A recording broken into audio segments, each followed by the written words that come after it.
back to Capitol Review. I'm Mark Hall. We're in the fourth week of the government shutdown, and the political tug of war continues. The Senate still can't pass a House-approved spending plan. Republicans need support from some Democrats to reach 60 votes. And moving forward, the finger-pointing will continue. But which party will the majority of Americans blame for the shutdown? Joining us now is Colin Reed, a Republican political strategist with D.C.-based South and Hill. Colin, welcome back.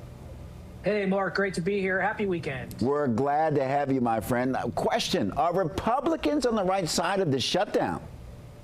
Well, let's start with how we got here. There's never any winners in a government shutdown, left, right, center, no matter how you cut it, especially in a city like D.C.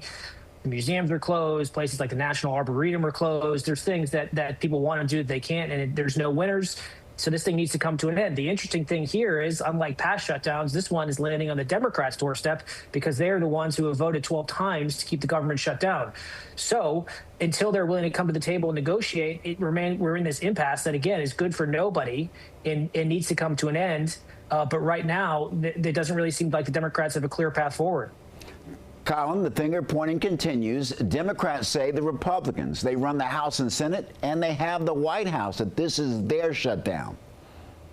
Well, shutting down the government to achieve a policy objective rarely works out well, and those who ignore the mistakes of the past are doomed to repeat it. And if you look back at some of the past government shutdowns, whether it was in 1996 in a fight over government spending, 2013 over a fight over the Affordable Care Act, 2018, 2019 over the border wall, voters don't like the idea of shutting down a government to achieve a policy objective. Now, what we're disputing over here are the expiring Affordable Care Act subsidies. Republicans, the White House, have indicated a willingness to negotiate over those when the government reopens, and that's not good enough for the Democrats. So at some point, some cooler heads are going to have to prevail, and it seems like a few of these Senate Democrats are beginning to see that and come over to the other side and willing to cut a deal. But right now, the end is unfortunately, the finish line is not in sight.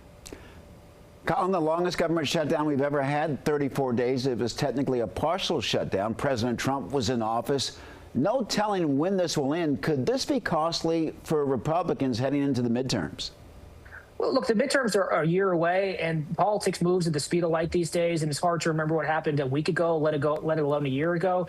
And my suspicion is that this government shutdown hopefully will have faded by memory by then, and voters will be focused on things like prices, inflation, the economy writ large, and how people feel about that. But this is not good. And there's things that are going to come into play next week as it relates to SNAP benefits. There's traveling to the airports. We're heading into one of the busy travel months of the year with Thanksgiving, and this needs to come to an end. The Democrats, they don't have a plan out, and if you're going to shut down the government, at least do so with a plan to get out of it. And right now they have none. Hopefully they realize that, tuck their tail between their legs, realize they need to strike a deal, cut a deal, and then let's get the doors open, let's get the lights on, and let's negotiate over these issues that we are seemingly stuck on. Colin, you talk about the importance of cutting the deal. You remember Donald Trump, the businessman, said that a government shutdown is a sign of weakness in the Oval Office. Is it his responsibility to put pressure on Republican leadership to help get a deal in place? Well, his party's all on one side. They all want to reopen the government. They've all passed a bill that does just that. And the House Republicans, the Republican Senate, the White House are all on the same sheet of music. The House Republicans passed a bill that funded the government, kept the lights on, and it wasn't good enough for the Senate Democrats, who were concerned that the last time they did so, they felt so much heat from their base. So look, you need 60 votes in the Senate. It's the way our system works right now. There's not 60 votes in the Senate with just Republicans, so it's going to require some Democrats realizing this is not good for anybody. It's not good for them. It's not good for the American people.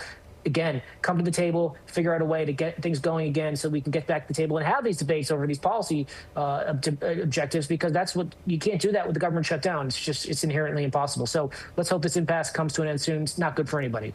Colin Reed, thank you very much for joining us. Thanks, Mark.